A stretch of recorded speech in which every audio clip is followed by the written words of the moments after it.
있어 보이는 사업의 유혹에서 벗어나셔야 됩니다.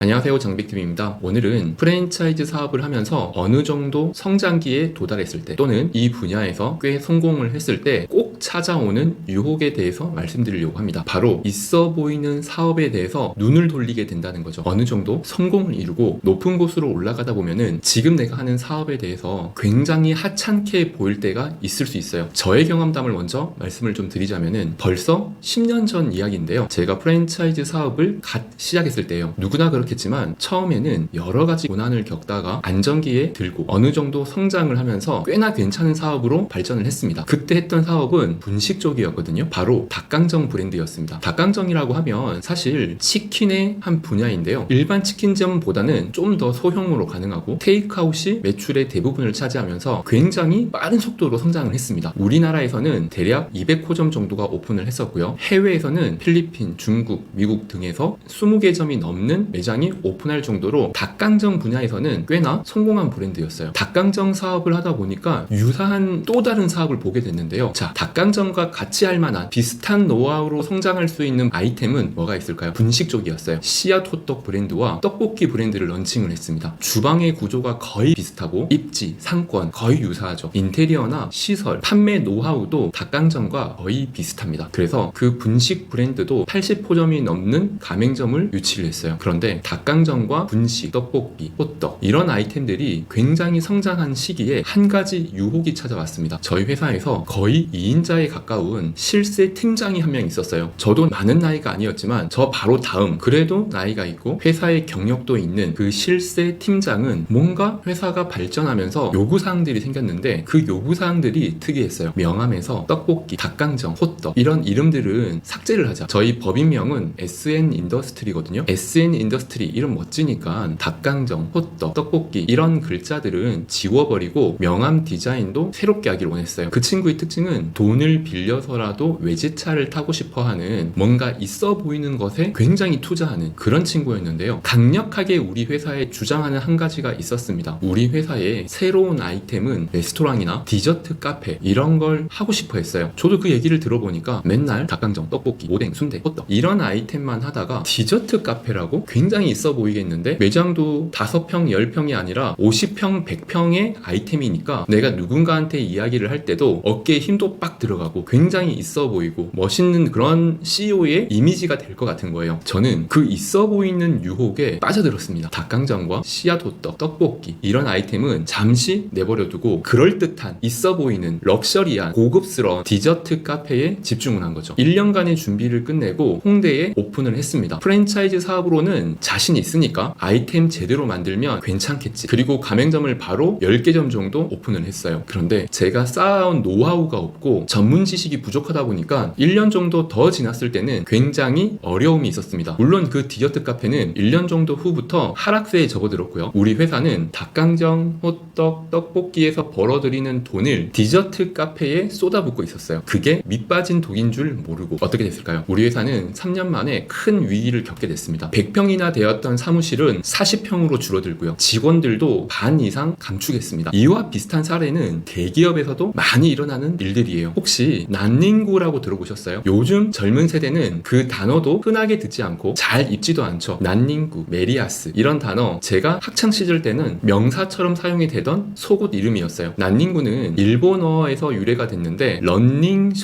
셔츠를 빼버리고 런닝 이게 일본어 발음으로 난닝구 이렇게 쓰였거든요. 하얀색으로 셔츠 안에 있는 속옷 이걸로 우리나라에서 최고 기업이 어딘 줄 아세요? 쌍방울이었습니다. 연매출이 2천억 불인가? 그 정도로 굉장히 큰 규모의 회사였습니다. 그런데 그렇게 큰 성공 가도를 달리던 쌍방울이 언젠가부터 2세 경영을 하기 시작했어요. 쌍방울을 처음 만든 창업주 초대 회장은 이봉영 회장님이신데 그의 아들 2대 회장으로 올라선 이유철 회장이 새로운 경영을 시작했습니다. 이제 쌍방울은 난닝구 회사가 아니다. 난닝구만으로는 이 기업을 더 발전시킬 수가 없다라고 주장을 하면서 리조트 사업을 시작하고 건설업도 하면서 야구단도 설립했습니다. 쌍방울 레이더스, 우리나라에서 대기업만 한다는 야구단까지 속옷과는 관계없는 정말 있어 보이는 사업. 리조트는 무주 리조트, 영남과 호남을 이어주는 지리산에 있는 리조트죠. 당시에는 영남과 호남을 통틀어 하나밖에 없는 스키장이었습니다. 그렇게 있어 보이는 사업에 투자를 하다가 큰 위기가 왔죠. 쌍방울이 무너질 듯 말 듯 하면서 계열사들을 매각하기 시작했고요. 얼마나 다급했는지 마이클 잭슨한테 무주 리조트를 팔려고까지 했어요. 마이클 잭슨이 어린이를 좋아하고 놀이시설을 좋아한다는 이야기를 듣고요. 그 당시에도 해외 언론에서는 어이없다는 입장이었습니다. 만약 쌍방울이 지금까지 의류 분야나 언더웨어 쪽으로 집중을 했더라면 부도까지는 가지 않지 않았을까 생각을 합니다. 프랜차이즈 사업이 특히나 이런 유혹에 많이 빠져들어요. 내가 했던 이 사업이 크게 성공하면 하찮아 보이고 보잘것없어 보이면서 내가 전혀 가지고 있지 않은 전문 지식, 경험도 없고 지식도 없으면서 있어 보이는 사업 쪽으로 눈을 돌리는 이런 부분을 주의하면 기업은 탄탄하게 경영할 수 있을 거라고 생각합니다. 이상 장백TV였습니다.